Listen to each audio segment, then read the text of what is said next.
Johnny Iuzzini. He was my pastry chef at Jean-Georges for 10 years. He's fabulous. Pretty intense dude when it comes to his craft. Absolutely.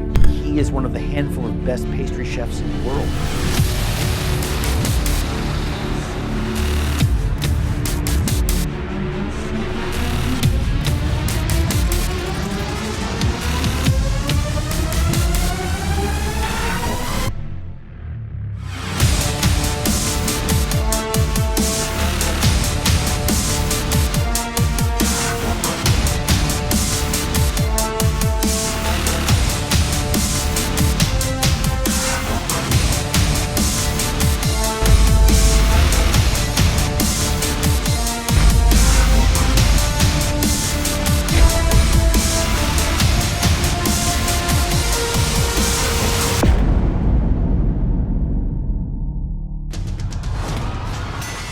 The flavors are great between the caramel, the blackberry. The vanilla comes through really well with the pastry cream. But when you think of a cream puff, you think of something light and airy and crispy on the outside, and it was just missing that one element for me. It's just a little bit heavy. Chef Flay, your pâte à choux was a little bit underbaked, but you had so many great flavors melded together in a wonderful way, and for that, we chose you as our winner. Right away, you're smacked in the face with pumpkin, so immediately it's a success. This dish has kept finding different flavors, different textures, which is the reason why we ended up choosing it. So thank you, chefs. First thing I always say to people, especially pastry chefs, is, if the first thing I taste is sweet or sugar, you fail. Sugar is not a flavor. It looks just balanced as far as filling and sponge filling, but I think it's delicious.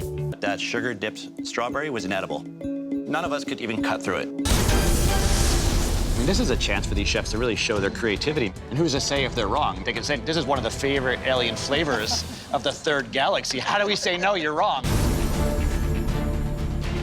But there are problems with your pie. The crust is barely there, and it's quite thin, and it's missing that flakiness that I'm looking for and that butteriness. I love the cake.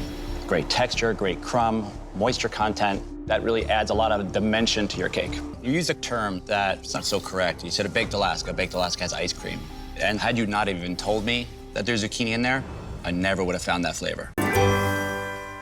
Grace, this looks more like a haunted house. I do wish there was a little bit more ginger. I wish there was more spice. I wish it gave me that wintry kind of holiday spirit. Mary, if you weren't already married, this would definitely put me in the mood to propose. So cute. You realize you smelled Christmas wrong, though, right? Did I? Yeah. No, I'm just kidding. Made up my mind, but I want to discuss it. She has to make up my mind for me now. I've been dying to try your tart. The winner of the Great Holiday Baking Show is Lauren. Oh my God.